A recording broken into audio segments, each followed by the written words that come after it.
Ary Rosenbaum here with another fun-filled episode of that 401k podcast. This week's topic, we're going to talk about a favorite topic of mine, 401k plan committees, and my issue with committees as a whole.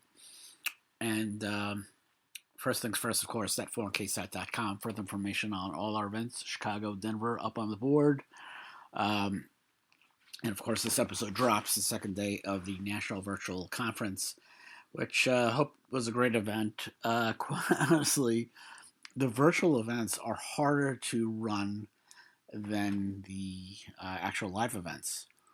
To get people to commit, certain people to commit to, so the National Virtual Event came from that national conference that I did at Disney the week that COVID broke, and I just don't really have the heart to do another national event. I think ever since COVID, I think it's very difficult for people to have conferences and whatnot. We saw a lot of companies who had these very big conferences pre-COVID just leave the space.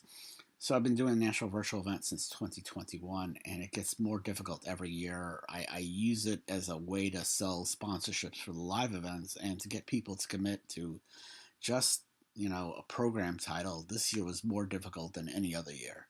But, hopefully the event, comes off without a hitch, and then I could worry about 2027. But of course, like I said, Chicago, Denver are up on the board in April and May. Hopefully get some interest in that. And of course, go to Amazon for all my books. That 401k Plan Provider Handbook is available on Kindle and paperback as well as Full Circle. So I have a very complicated relationship with committees. It's earned. I have had issues with committees over the years, and it goes back to the days of that Fakakta law firm, which, I don't really put pen to paper, but that's Meyer, Swaza, English, and Klein. And it always reminds me of the Shawshank Redemption and kind of how Red gets out of prison, and he's asking the guy at the supermarket if he go to the restroom, and the guy's like, the manager's like, you don't have to tell me every time you got to take a piss. And as an associate at a law firm, it felt like almost like every single thing you had to take you had to ask for permission. I got once reamed out royally by the managing attorney because I sent out an email to a former client of mine at a TPA. And that unnerved her for some reason. And if I wanted to get an article approved by the firm, I would actually, had to get it approved by the advertising committee, or which consisted of one associate who didn't draw a dime of business, and then another couple levels of partnership, different committees, and it would take 6 months to get an article approved. And if you see my work, I'll put out 24, 25 full-length articles in those 6 months, and, maybe 70 blog posts, or now actually even more. If I average like 24 blog posts a month, 6 months, about 100, 40 to 150 blog posts. And, I used to joke that Lois, the managing attorney, if she wanted to stifle a problem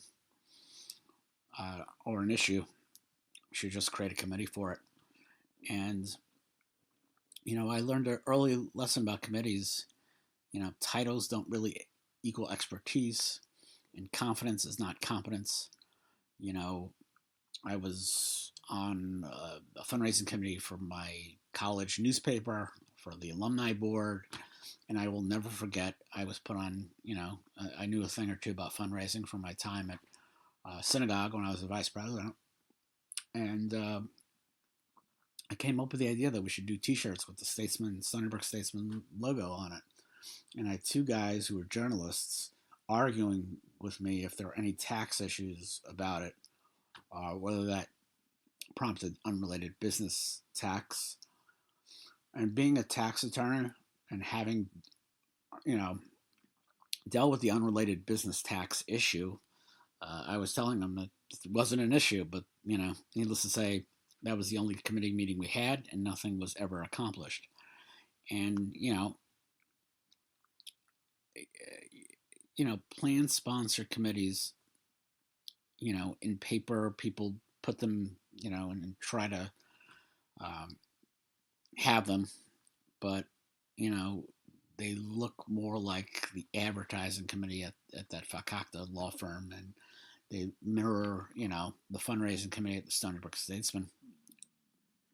And the problem is that most retirement plan committees are staffed by people who mean well, but they already have full time jobs. The HR professionals, finance executives, CFO, none of them had signed up to become experts in ERISA, investments or plan governance. But that's the job. And you know, ERISA requires prudence, and the problem is most committee members don't know what they don't know, and no one is willing to say it out loud. So you know, boards trusts whoever sounds the most confident. They defer to vendors without any understanding any type of incentives. They mistake activity for oversight, and they confuse attendance with engagement. I was just recently on a fiduciary meeting, and it was getting bogged down by somebody asking questions of the 330 advisor. And I said, that's perfect. This type of engagement is necessary because it's showing that you are really asking the right questions, and looking for some sort of feedback from the vendors that you hired. And the problem with a lot of times, decisions are driven by the person who talks the most, not the person who understands the most. It's often what I say about what's going on, the explosion of anti Semitism on college campuses. You see all these kind of protests, and the loudest gets the biggest news. Um, and I think that too often, there was a situation with my deck, the neighbor's deck that we fought, and we went before the Board of Zoning Appeals at the town of Hempstead. And one woman, who's Al D'Amato's estranged wife, I don't think they still have a divorce yet, she was the loudest person who didn't know a whole lot, but was very, very domineering of the board. And the problem is the person that talks the most, who's the loudest, may not be the person who understands the most. It could be, a senior executive who hasn't looked at the plan in years, a committee member with strong opinions but thin knowledge, an advisor who subtly steers decisions towards their own product, or that guy who was the advertising committee of one back at that Fakakta law firm. And ERISA doesn't really reward dominance. It rewards, a prudent process. And the loudest person in the room may not be the smartest person in the room. And most of the time, that's right. The loudest person isn't the smartest person in the room. And, too often, many committees never slow down long enough to ask whether the conversation in that committee meeting is broken or not. And most committees really, most committees do receive fiduciary training, but most of it is designed to be harmless rather than be helpful. Slide decks, high level overviews, broad definition of duty, and everybody's really nodding. And it's all about signing the attendance sheet. And, everybody goes back to work. And what really rarely happens with committees is there rarely is any training tied to actual committee decisions. There's rarely any discussion of recent litigation trends in plain English. There's a lack of explanation of what a bad process looks like. There isn't any guidance on how to push back on advisors and vendors. Training that doesn't really change behavior is just a liability shield someone hopes will work later. Sometimes it does. Often it doesn't. And too often, the committee uses the advisors as a crutch. It's to rely on advisors is smart. They're financial experts. There's nothing wrong with that. Delegation is permitted under ERISA. A committee, that blindly accepts every recommendation without any kind of discussion is really not exercising oversight. They're merely being a rubber stamp. It's like what I always joked about, back in the days when my kids were in the Oceanside schools. I would go to the Oceanside School District and they would merely rubber stamp what the superintendent was doing. And the superintendent for the past 15 years has taken that good school district and it's gone down the toilet. And that's a sad fact. You know, you can't rubber stamp recommendations. You have to ask questions, and you, every recommendation without any discussion is not exercising oversight. It's just outsourcing responsibility. So if the advisor leaves the room and the committee cannot explain why a fund was selected, why a fee structure was accepted, or why a feature was adopted or rejected, then the committee has a problem. Advisors should inform decisions, not replace them. One of the most dangerous parts in fiduciary governments is, have we discussed it before? Discussed where, when, by whom, and documented how. The problem, committees often remember conversations that never make it into the minutes or made it so vaguely that they might as well not exist. And courts don't really credit institutional memory. They're big fans of meeting minutes. So a good committee meeting will identify the issues, weigh alternatives, ask uncomfortable questions, document reasoning, not just conclusions. It's got to be in the minutes. A bad committee meeting ends with everybody agreeing it was productive without being able to articulate why. And I'm an attorney for a school board, private school, and there are some people on the board that are really good at what they do, and a couple that are not. But we have good meeting minutes. We ask the right questions of the principal and the executive director and whatnot. So it's important to ask uncomfortable questions. And I remember an uncomfortable question by a board member a few years back ended with the principal, quitting based on some issue with a student. So it's important to fix the committee before fixing the plan. Plan sponsors obviously love to focus on plan design, investment menus, and fees, and all the bells and whistles and whatnot. But a broken committee will mismanage even a well-designed 401k plan. So fixing the committee truly means clarifying roles and expectations, encouraging questions instead of silence, normalizing "I don't know" as an acceptable behavior, an acceptable answer, bringing advisors who educate rather than dominate, and treating meetings as decision-making forums, not presentations. It's important that committees are human systems, and human systems fail in very predictable ways. And that's why when I was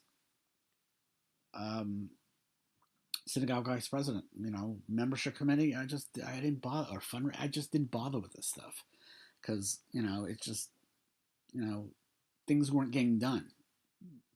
But unlike an alumni fundraising committee, a 401k plan committee is a necessary proof of a prudent process.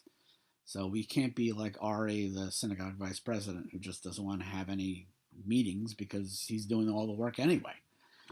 That's not the way it has to be. And it's always wrong for a 401k plan to have one decision maker who makes all the decisions, especially if that person gets hit by a bus and we don't know what happens once they get hit by a bus, and who takes over and what can we do. Every 401k plan committee, or every committee in general, thinks they're different. Everyone thinks they're functional, and many are truly wrong. I've sat in rooms where nothing happened because the wrong people had the loudest voices. I've watched committees derail themselves or irrelevant minutiae while ignoring the real risks. I've seen how easily structure becomes theater. Plan sponsors committees are not bad, they are just human, and human systems need intentional design, discipline, and humility to work. Otherwise, you end up like an advertising committee run by someone who's never sold a thing, or a fundraising committee arguing about tax rules while raising nothing. And in ERISA, that kind of dysfunction doesn't just waste time, it creates liability and good headache for plan sponsors. So, I think it's important to have committees that function rather than have dysfunction. And that's just really the nature of it all. So, I hope you enjoyed this episode of that 4K podcast. A little truncated version this week, I guess. We're not even going to buck 17 minutes. But go to that 4KSite.com, sign up for all our future events. $100 a head, that's cheap. $50 if it's multiple attendees from the same firm. Please do so. And of course, that 401k Plan Provider Handbook available online on Amazon in Kindle and paperback. And had a friend buy a book, is enjoying that 401k Plan Provider Handbook. A lot of insights and how I built my practice and all that kind of stuff, as well as truly, relevant information to help your business grow. So tune in next week for another fun-filled episode of that 4K podcast. Take care. Bye.